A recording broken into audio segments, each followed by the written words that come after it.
Hello everyone, welcome to the next session of Concept of Valuation lecture. इसके पहले हमने कुछ क्वेश्चन सॉल्व किए थे ऑफ कंपाउंड इंटरेस्ट और उसी में आज हम थोड़ा सा और प्रैक्टिस करेंगे, एक दो क्वेश्चन सॉल्व करेंगे और उसके बाद से we will move towards some advanced questions. So कुछ एक क्वेश्चंस जो टाइप्स होते हैं जिनके एग्जाम्स में अक्सर पूछे जाते हैं. Let's solve some of them. See this question. A sum of money placed at compound interest doubles itself in 4 years. In how many years will it amount to 8 times? ठीक है, कोई सम ऑफ मनी है, कोई पैसा है, वो 4 साल में 2 गुना हो जाता है. तो यहाँ पूछा जा रहा है कि कितने समय में वो अमाउंट 8 गुना हो जाएगा. लेकिन ये केस किसका है? कंपाउंड इंटरेस्ट का केस है. ये सिंपल इंटरेस्ट का केस नहीं है, ये केस है कंपाउंड इंटरेस्ट का. ठीक है, so let's try to do this question.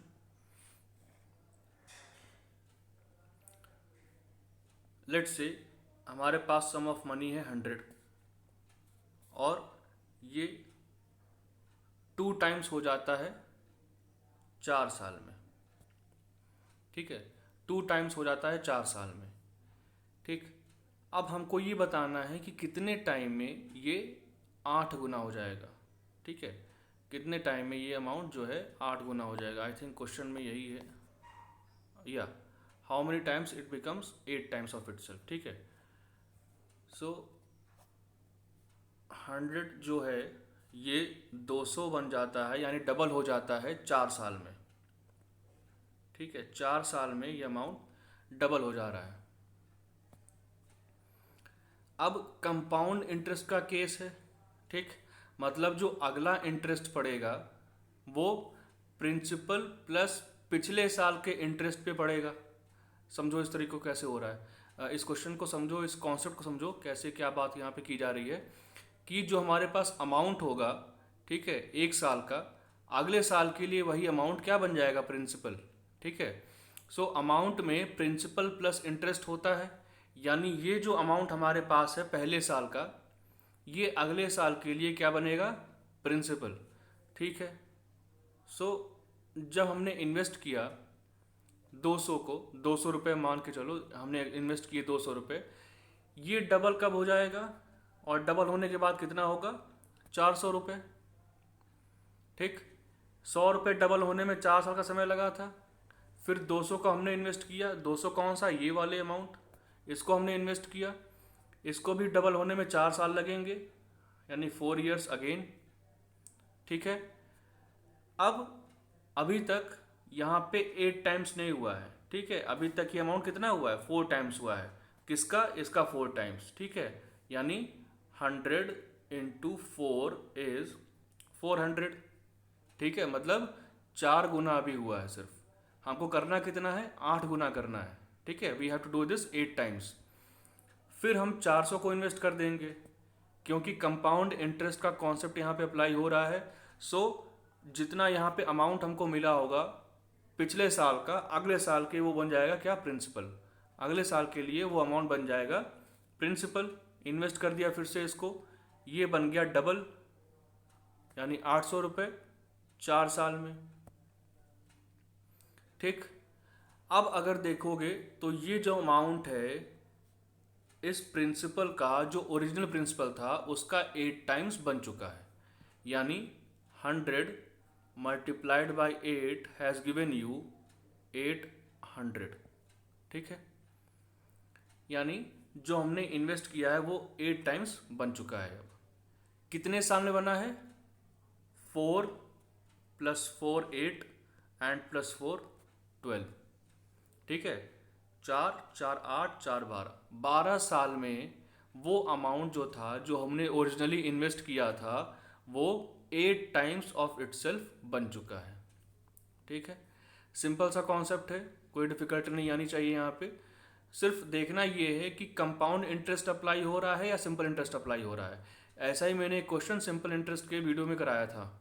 ठीक है, अगर आपको वो नहीं याद है क्वेश्चन तो जाके वो वीडियोस देख सकते हो, ठीक है, दोनों में फ़र्क समझ में आ जाएगा, दोनों में डिफरेंस क्या है, सिंपल इंटरेस्ट के केस में क्या चीज़ें होती हैं और कंपाउंड इंटरेस्ट के केस में कैसे क्वेश्चंस को अप्रोच करते हैं। क्योंकि कंपाउंड इंटरेस्ट का केस है तो हम पिछले साल के अमाउंट को अगले साल का प्रिंसिपल मान लेंगे, ठीक है, और बस डबल करते जाना है। तो आप देख लीजिए कि पहले साल में डबल होने में 4 साल लगे हैं, फिर नेक्स्ट टाइम डबल होने में फिर अगेन 4 साल, और फिर तीसरी बार भी 4 साल। तीनों को ऐड कर दोगे यू विल गेट 12 ईयर्स। यानी किसी भी अमाउंट को इन्वेस्ट करेंगे तो उसका 8 टाइम्स लगने में 12 साल लगेंगे। ठीक है, आई होप क्लियर हो गया होगा क्वेश्चन।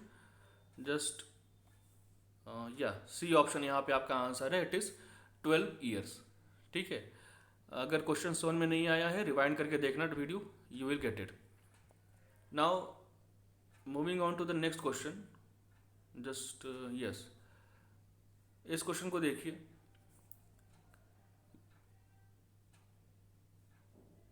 यहाँ पे the sum of money on compound interest amounts to ₹8240 in 2 years. ठीक है, 2 साल में कंपाउंड इंटरेस्ट पे कोई सम ऑफ मनी हमने इन्वेस्ट किया था, कोई प्रिंसिपल इन्वेस्ट किया था, उसकी वैल्यू 8240 हो गई है। एंड ₹9888 इन 3 ईयर्स, 3 साल में उसकी वैल्यू हो गई है 9888 रुपये, 9888 rupees. What is the rate of interest?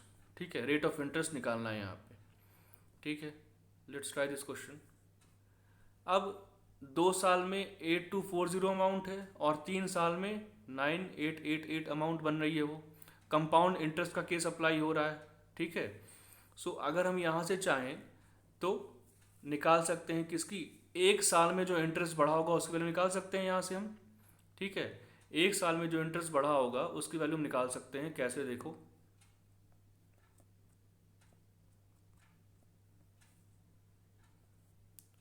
Just जो आपका 3 साल में अमाउंट था दैट वाज 9888 एंड 2 साल में वो अमाउंट कितना पहुंच रहा है 8240। जब दोनों का डिफरेंस लोगे, यानी 1 साल में आपके पास कितना इंटरेस्ट मिला था, solve this, 8 minus 4 4, 8 minus 2 6 and 9 minus 8 1648। ठीक है, 1648 रुपीज़ जो हैं 1 साल में इंटरेस्ट मिल रहा है। ठीक, 3 साल में आपका टोटल अमाउंट इतना था, 2 साल में आपका अमाउंट इतना था, दोनों का जब डिफरेंस ले लोगे तो 1 साल में आपका जो इंटरेस्ट निकल के आएगा वो हो जाएगा 1648। ठीक है, 2 साल में इतना था, अब कंपाउंड इंटरेस्ट का केस है तो 2 साल में ये हमारा अगले साल के लिए प्रिंसिपल रहा होगा। जब तीसरे साल में हमने इन्वेस्ट किया होगा तो तीसरे साल के लिए क्या रहा होगा, प्रिंसिपल।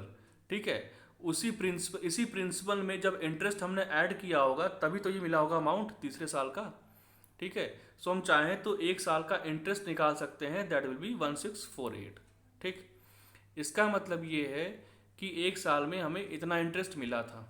ठीक है, सो अब समझो क्वेश्चंस को। 1 साल में जब आपको इंटरेस्ट मिला है 1648 रुपीज़, इसका मतलब क्या हुआ कि ये इंटरेस्ट किस पे मिला होगा, इस पे मिला होगा, सेकेंड ईयर वाले अमाउंट पे। ठीक है, सो यहाँ पे चाहें तो सीधे सीधे हम सिंपल इंटरेस्ट का फॉर्मूला अप्लाई करके आंसर निकाल सकते हैं। ठीक, आपके पास इंटरेस्ट पता है, आपको प्रिंसिपल पता है, टाइम भी पता है। ठीक है, रेट निकालना है तो you can simply calculate the rate over here. Let's see, so again interest multiplied by 100 upon principal आपका है 8240 multiplied by time, time is 2 years. ठीक है, टाइम इज 2 ईयर्स। ये आपका कैंसिल आउट हो गया यहाँ पे, and just a second, this will give you 816 and 2 and 4, 8 to 4 ऊपर आ गया, 8 to 4 नीचे आ गया। ठीक है, योर आंसर विल बी 10%। ठीक, रेट आपका निकल के आया है यहाँ पे 10%। Yes, option C is the right answer. 10% जो होगा वो निकल के आएगा आपका रेट ऑफ इंटरेस्ट। ठीक है, आई होप कि क्वेश्चन क्लियर हुआ होगा। Now let's move on. अब अभी तक हमने 2 साल और 3 साल में कंपाउंड इंटरेस्ट निकालना सीखा था। ठीक, लेकिन अगर टाइम आपको ज़्यादा दे रखा है, लेट्स से 4 इयर्स या 5 इयर्स या 10-15 साल का टाइम दे रखा है, उस केस में आप फॉर्मूले से जाएंगे। You will apply the formula. Formula क्या कहता है मैंने पहले बताया है, but I will repeat it once again. Compound interest के केस में फॉर्मूला क्या कहता है, amount will be equal to principal 1 plus R upon 100, that is rate to the time. ठीक, एन या फिर टी जो भी कह सकते हैं इसको, you can take is N और टी। टी यहाँ पे क्या हो जाएगा, टाइम पीरियड, और N stands for number of compounding, कितने बार कंपाउंडिंग हो रहा है। अगर हाफ ईयरली कंपाउंडिंग हो रही है तो रेट को हम डिवाइड कर देंगे 2 से और टाइम को हम 2 से मल्टीप्लाई कर देंगे। यही यहाँ पे 2 हो जाएगा, यहाँ पे टाइम को हम 2 से मल्टीप्लाई कर देंगे। ये कॉन्सेप्ट मैंने पहले बता रखा है। अगर क्वार्टरली होगा तो हर 3-3 महीने पे इंटरेस्ट लगेगा। ठीक है, उस केस में 3 महीने का होगा, मतलब कि 3, 3 6, 3 9, 3 12, साल भर में 4 बार इंटरेस्ट लगेगा। सो रेट को 4 से डिवाइड करेंगे और टाइम को हम 4 से मल्टीप्लाई कर देंगे। ऐसे ही अगर मंथली इंटरेस्ट है तो रेट को 12 से डिवाइड और टाइम को 12 से मल्टीप्लाई। ठीक है, सो आई होप कि ज़्यादा दिक्कत नहीं आनी चाहिए और 12 साल या 12 महीने से ज़्यादा क्वेश्चंस आपके में पूछे नहीं जाएंगे। ठीक, सो इस फॉर्मूले का अब यूज़ करना पड़ेगा जहाँ पे भी टाइम पीरियड आपको 3 साल से ज़्यादा दे रखा होगा। ठीक है, 3 साल से ज़्यादा दे, जैसे मान लीजिए 4 साल दे दिया या 12 साल या 15 साल, जो भी टाइम पीरियड वहाँ पे दे दिया, आपको फिर ये फॉर्मूला वहाँ पे अप्लाई करना पड़ेगा। और अगर आपको जो मैंने मेथड्स बताए हैं उसमें दिक्कत भी आ रही है, तभी भी आप 2 या 3 साल का भी इससे निकाल सकते हैं। ठीक है, you can calculate the question for 2 and 3 years by this formula itself. So उसमें कोई प्रॉब्लम नहीं आनी चाहिए आपको। Now I will try to solve one question, just wait. Yes, see this question. ये क्वेश्चन हमने पहले लगाया था। ठीक है, बट इसको फॉर्मूले से लगा कर चेक करते हैं कि फॉर्मूले से इसका आंसर कैसे निकाल पाएंगे हम। क्वेश्चन क्या कह रहा है, question is saying the sum invested for 2 years at 14% compounded annually will grow to 5458.32। ठीक है, उस सम की वैल्यू निकालनी है। मतलब यहाँ पे निकालना क्या है, principal. You have to find out the principal amount. ठीक है, रेट दिया हुआ है, टाइम दिया हुआ है और अमाउंट दिया हुआ है। ये अमाउंट कौन सा है, जो अमाउंट आपको फाइनली मिला है। ठीक है, 2 साल के बाद ये अमाउंट जो है बढ़ के मिला है आपको। तो आपको निकालना क्या है, ओरिजिनल अमाउंट निकालना है। You have to find out the principal. ठीक, so let's try to solve it out।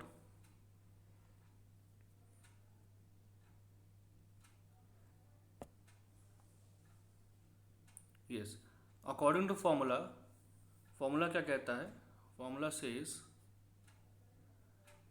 a equals to p 1 plus r upon 100 multiplied by n या t, जो भी मान लेंगे वहाँ पे। चलो हमने मान लिया यहाँ पे t। We have taken time period, just a second, time period. ठीक है, सो इस केस में हमको अमाउंट पता है। ठीक है, प्रिंसिपल निकालना है, रेट पता है और टाइम पता है। So just we will put it in the formula. Amount is given as 5458.32। ठीक है, सो 5458.32 आपका अमाउंट दे रखा है। ठीक, रेट में 1 plus rate is given as I think it is 14%। Okay, ठीक है, रेट आपका दे रखा है 14%। यानी अगर हम जैसे पहले करते थे कि r + 1/100, इसका मतलब क्या होता था, sorry it is not 1 + r/100, इसका मतलब क्या हुआ कि अगर हम यहाँ पे 14% रख देंगे, ठीक, और इसको हमने 100 से डिवाइड किया, so this will give you 0.14 और 1 यहाँ से प्लस कर दोगे तो आपको मिल जाएगा क्या, 1.14। ठीक है, 1.14। इसी वैल्यू को हम डायरेक्टली वहाँ पे रख देंगे, ठीक है, फॉर्मूले में रख देंगे। जैसा कि देखो 583 just a second, I miss out the value, 5458 5458.32 will give you कितना हो जाएगा। अब प्रिंसिपल निकालना है हमको, ठीक है, 1.14, ठीक। ये कैसे आया, 1 + r/100, ठीक है। r कितना दे रखा था 14%, 14/100 करोगे तो 0.14 हो जाएगा, और उसमें 1 प्लस कर देंगे, यानी 1 + 0.14 आपको मिल जाएगा क्या 1.14, और 2 साल का टाइम पीरियड है तो 2 साल का, यहाँ पे टू द पावर 2 या स्क्वायर, ठीक है। कुछ नहीं करना है, अब जस्ट p को एक तरफ कर देना है, और 5458.32 अपॉन 1.14 मल्टीप्लाइड बाय 1.14, क्यों, क्योंकि स्क्वायर है, ठीक है। इसको सॉल्व करेंगे आप, you will get the answer 4200। Solve करके चेक कर लीजिएगा कैलकुलेटर से, you will get the answer 4200, ठीक है। तो फॉर्मूले से भी कर सकते हैं, या चाहें तो जो मेथड मैंने बता रखे हैं पहले उससे भी कर सकते हो, जो भी आपको मेथड इजी लगे यहाँ पे। सो इस पे बेस्ड हम कुछ और क्वेश्चंस करेंगे, ठीक, इन द नेक्स्ट वीडियो। तब तक के लिए इतना ही है। जो भी बाकी वीडियोस मैंने बताए हैं आपको कॉन्सेप्ट ऑफ वैल्यूएशन में, उसको रिवाइज करते रहिए, क्वेश्चंस को लगाते रहिए अपने हिसाब से, ठीक। और इसके बाद जो भी क्वेश्चंस और एक्स्ट्रा मिल पाएंगे मुझे, मैं ट्राई करूँगा अरेंज करने के लिए, ठीक। I will try to solve it on the next video lectures. Till then, thank you.